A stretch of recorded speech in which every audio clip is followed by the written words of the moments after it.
અમદાવાદમાં ટેકનોલોજીના વધુ પડતા ઉપયોગના કારણે હવે ટેકનેક અને સ્પાઇનની સમસ્યાઓ એક મહામારીનું સ્વરૂપ લઈ રહ્યું છે.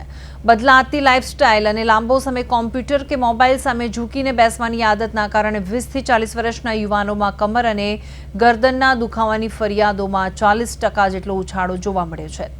ડિજિટલ યુગમાં લેપટોપ અને સ્માર્ટફોન અનિવાર્ય બન્યા છે, પરંતુ તેની સીધી અસર માનવ શરીરના સૌથી મહત્વના અંગ એટલે કે કરોડરજ્જુ પર પડી છે. તબીબોના મતે જે લોકો કલાકો સુધી એક જ પોઝિશનમાં બેસીને કામ કરે છે તેમના સ્પાઇનનો કુદરતી આકાર બદલાઈ ગયો છે. માત્ર પુખ્ત વયના લોકો જ નહીં, પરંતુ ઓનલાઈન ગેમિંગ અને સોશિયલ મીડિયાના રવાડે ચઢેલા બાળકોમાં પણ નાની ઉંમરે કરોડરજ્જુ વાંકી વળી જતી કે સ્નાયુમાં ખેંચાણ જેવી સમસ્યાઓ જોવા મળે છે. નિષ્ણાંતોની ચેતવણી આપી રહ્યા છે કે જો આદત નહીં બદલાય તો ભવિષ્યમાં સર્જરી કરવાની નોબત આવી શકે તેમ છે. અને આ સમસ્યાથી બચવા માટે 20-20-20 નો નિયમ અપનાવવો જરૂરી છે, એટલે કે દર 20 મિનિટમાં કામ બાદ વિરામ લેવો અને શરીરને સ્ટ્રેચિંગ કરવું જોઈએ. અને આ સાથે દૈનિક કસરત અને સાચા પોસ્ચર પર ધ્યાન આપવું અત્યંત અનિવાર્ય છે. અમદાવાદના સ્પાઇન નિષ્ણાંતો યુવા પેઢીને ડિજિટલ ડિટોક્સ અને શારીરિક પ્રવૃત્તિઓ વધારવા માટે સલાહ આપી રહ્યા છે.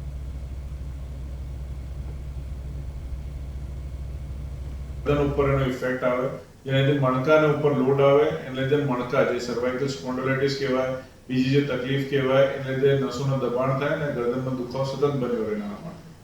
અચ્છા, આ જે સમસ્યા છે એ કઈ એજ ગ્રુપમાં વધારે છે? આપણે એ રૂટીનમાં જોવા જાય તો વયસ્કોમાં વધારે જોવા મળે છે, પણ આજની તારીખમાં અમે જ્યારે ઓપીડીમાં જોઈએ છીએ દર્દીઓના, તો નાની ઉંમરમાં વસ્તુ ખાસી વધી ગઈ છે. આપણે કહીએ છીએ સ્કૂલ ગોઈંગ ટીનેજર્સ છે, એમાં એનાથી વધારે આપણે કહીએ છીએ 20 થી 40 વર્ષના માણસોમાં જે પ્રોફેશનલી એક્ટિવ છે અને મોબાઈલનો સતત યુઝ કરે છે, એમાં ખાસું આ વસ્તુ વધારે જોવા મળી છે. અચ્છા, આ એક ડિજિટલ ગેજેટનો ઉપયોગ આપણી લાઈફસ્ટાઈલ થઈ ગઈ છે. કઈ રીતે આનાથી રાહત મેળવી શકાય? આપણે કહી શકાય કે ડિજિટલ ગેજેટ્સનો અત્યારે સોશિયલ મીડિયામાં ઘણું વાયરલ થયું છે કે થોડા ટાઈમ માટે યુઝ કરવાનો, અમુક ટાઈમ પછી યુઝ કરતા થોડું રિલેક્સેશન એક્સરસાઇઝ કરવાની,